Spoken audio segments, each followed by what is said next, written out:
Ayan mga kamaster, dito tayo magsiservice ng washing. Pasok pinun sa customer.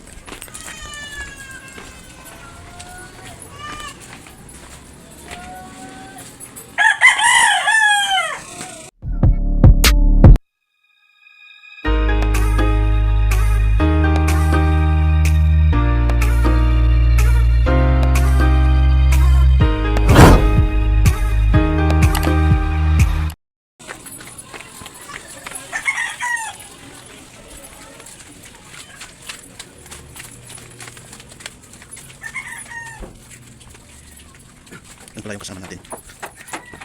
Pasok tayo dun sa customer.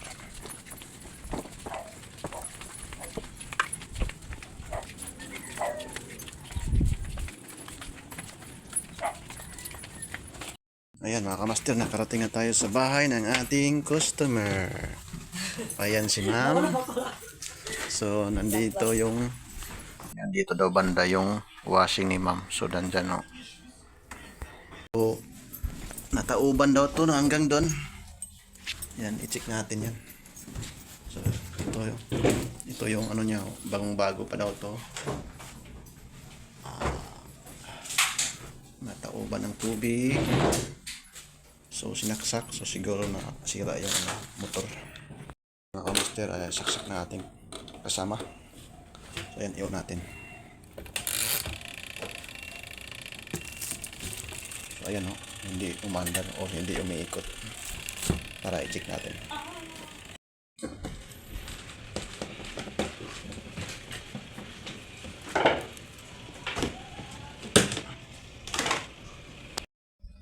Ayan mga kamaster, bago po. Pero dito parang may kalawang na. Yun yung capacitor. So i-check natin. Unang i-check natin yung motor, power bin, capacitor, timer. Yan, tatlo lang i-check natin yung capacitor, motor at kasa yung timer dito sa taas. So dapat kung i-check yung DC plug. So dapat i-buffer natin. Hindi hanapin natin yung wire dito. Ayan, wala. So dito tayo sa block. So ayan, meron din sa kabila. Kasi baka ito lang yung problema kasi ayaw mandar. So ibig sabihin good yung AC plug. So sa timer naman tayo, makikita natin dito yung common is itong automatic sa AC plug. So naka-on dito kasi umandar na. Ito umandar na to. Ayan. Yan pa natin konti. Yan. Dito yung isang wire common. So dapat may marinig tayo na buzzer. So ayan, meron. Then pag reverse niya dapat meron din. Ayan, so okay to. So dito naman tayo sa capacitor. Ayan, doon. So paano malalaman yung capacitor is ilang microfarad. So nandito yan sa speak niya. Ayan. So may nakuha tayo na 9 microfarad. So i-check natin. Din dapat na nakasi tayo sa microfarad yung NF. Ayan. Check natin.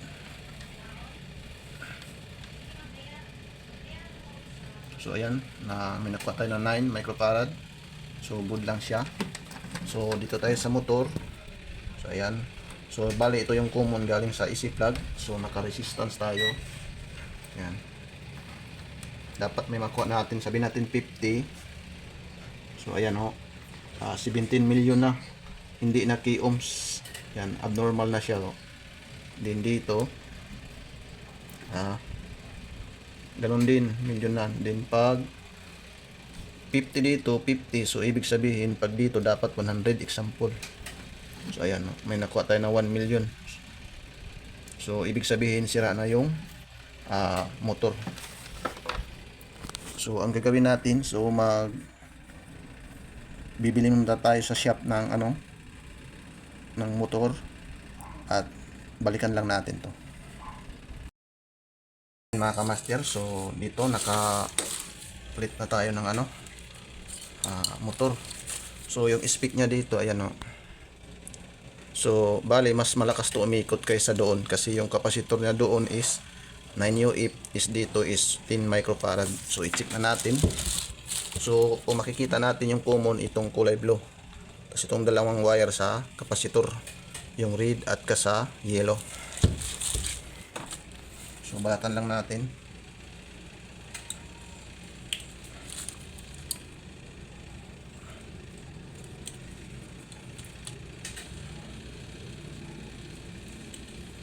Yan. So ang sabi dito yung common kulay blue. So ayan, dapat naka-resistance tayo. Yan. So kuha natin yung common ito. Then kuha tayo sa yellow.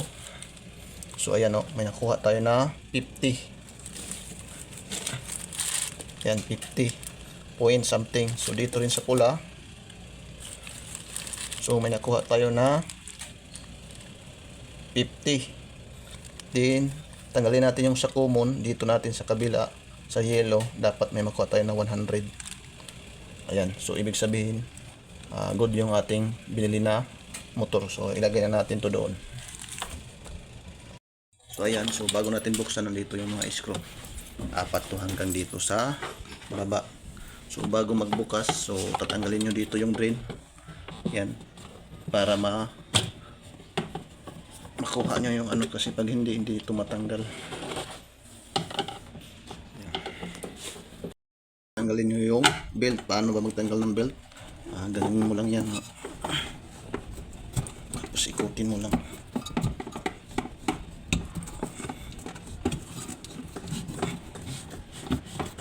Yan. Yan, tanggal na. Kasi nataan dito.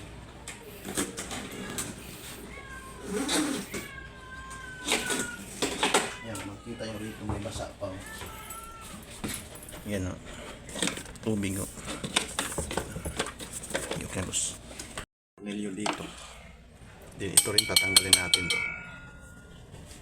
So, gumamit ka lang na number 8 kasi sa number 10 open range.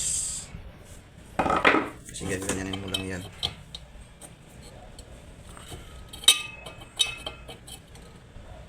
Yan.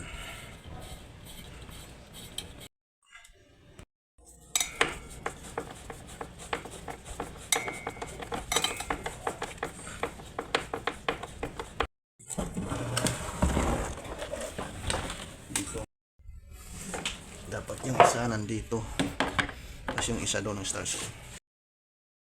Nakamaster, winaringan na natin. So galing dito sa easy plug sa common pumunta sa motor. Then yung isa namang common galing sa fuse papunta din sa common na timer. Then ito yung tatlo sa kapasitor, din timer, din papunta sa motor. Then yung isa naman ganun din, tatlo.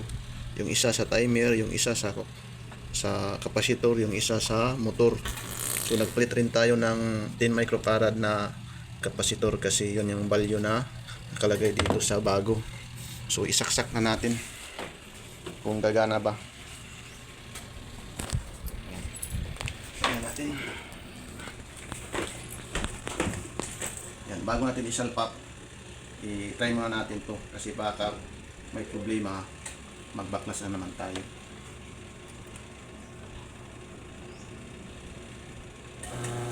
Ayan, nakamaster, umikot na. Ayan. So ikabit na natin.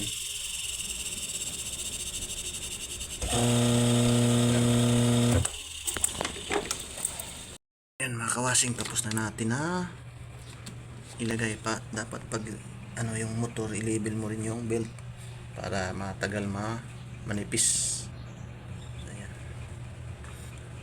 Bago tayo umuwi, testing mo natin kung may ground or observe muna pag laba. Master, i-testing muna natin bago tayo umuwi at kung malakas din umikot para hindi mag-grounded yung ating customer. So yun natin.